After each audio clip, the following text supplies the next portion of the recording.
Bismillahirrahmanirrahim. Assalamualaikum warahmatullahi wabarakatuh. Oke, kita kembali lagi belajar online. Hari ini kita akan bahas tentang kalimat efektif.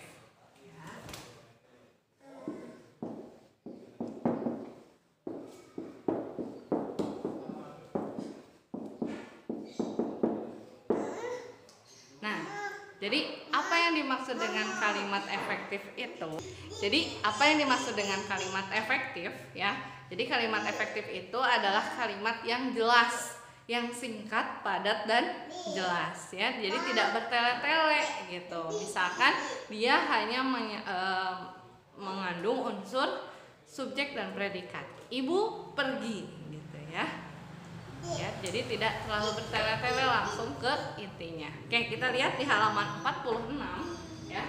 Di halaman 46 di buku kalian ada pembahasan tentang kalimat efektif. Kalimat efektif adalah kalimat yang mengandung gagasan pembicara atau penulis dengan terdiri dari SPOK ya. SPOK. SPOK. Jika kalimatnya aktif, ya berarti ini subjek, predikat, ya, terus objek, ini keterangan. Jadi kalimat efektif ini mengandung SPOK, gitu ya. Subjek, predikat, objek, dan keterangan. Oke, kita masuk ke contoh kalimat efektif ya, mengandung unsur yang pertama. Contohnya,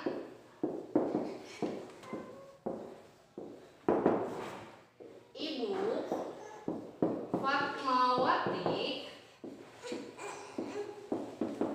menjahit bendera.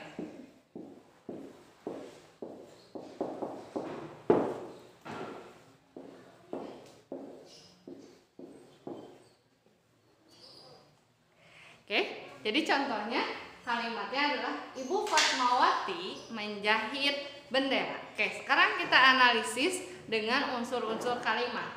Ibu Fatmawati di sini kita sebut dengan S ya, subjek. Nah, terus menjahit dia adalah predikat, pekerjaan. Predikat. Lalu bendera kita sebut dengan objek ya. Nah, ini bisa kita sebut dengan kalimat efektif. Tapi Bu, di sini tidak ada keterangan. Jadi keterangan itu lebih ke pelengkap ya. Boleh kita tambahkan, tapi setelah tanpa keterangan pun kalimat ini sudah jelas ya. Ibu Fatmawati menjahit bendera. Kalaupun mau ditambahkan keterangan waktu misalkan, boleh ya. Ibu Fatmawati menjahit bendera pada malam hari. Itu boleh ya. Lalu ciri yang kedua, menggunakan struktur bahasa yang tepat ya. Jadi tidak ada kata yang ambigu gitu, artinya memiliki banyak arti, atau tidak ada kata-kata yang tidak perlu, misalkan agar supaya gitu ya, agar supaya jadi disatukan. Jadi maksudnya harusnya satu aja gitu. Kalau nggak agar ya supaya, kalau nggak supaya ya agar gitu ya. Kalian harus belajar supaya pintar. Jadi bukan kalian harus belajar agar supaya pintar, itu terlalu pemborosan kata. Lalu ciri yang ketiga, memenuhi kaidah ejaan yang berlaku. Nah, seperti ini ya. Dia adalah kalimat pernyataan, berarti diikuti dengan tanda titik ya. Bu, bolehkah membuat kalimat efektif dengan kalimat tanya? Boleh ya, gitu. Jadi jelas berarti diakhiri dengan tanda tanya. Yang penting jelas subjek, predikat, objek, dan keterangannya. Namun jika kalimat tanya berarti salah satu unsur kalimat ya ada yang hilang gitu kan. Misalkan ini, siapakah yang menjahit bendera pada malam hari? Gitu, tanda tanya. Oh, berarti yang hilang adalah subjek gitu. Lalu yang keempat, menggunakan pilihan kata atau diksi ya yang tepat dan sesuai kebutuhan. Sama yang tadi sudah dijelaskan, tidak mengandung kata yang berlebihan.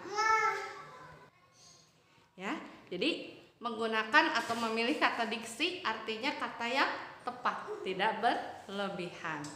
Kalau jika di pidato itu biasanya diungkapkan untuk mempersingkat waktu. Nah itu sebenarnya nggak boleh ya, tidak efektif karena waktu tidak bisa dipersingkat. Paling untuk mengefektifkan waktu atau untuk menghemat waktu gitu ya, karena waktu bisa kita atur gitu.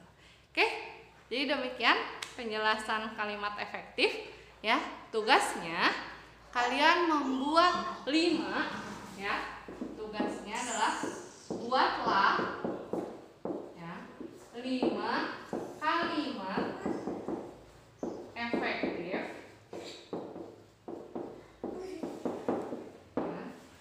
dengan tema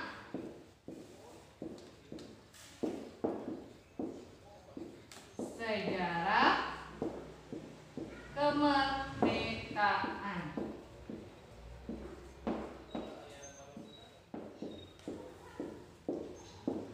Ya, jadi kalian membuat kalimatnya itu tidak asal kalimat, misalkan ibu memasak di dapur, tidak gitu ya, tetapi mengandung unsur-unsur kemerdekaan. Misalkan seperti ini contohnya, Ibu Fatmawati menjahit bendera gitu ya. Terus Soekarno dan Hatta membacakan teks proklamasi di rumah Soekarno gitu ya.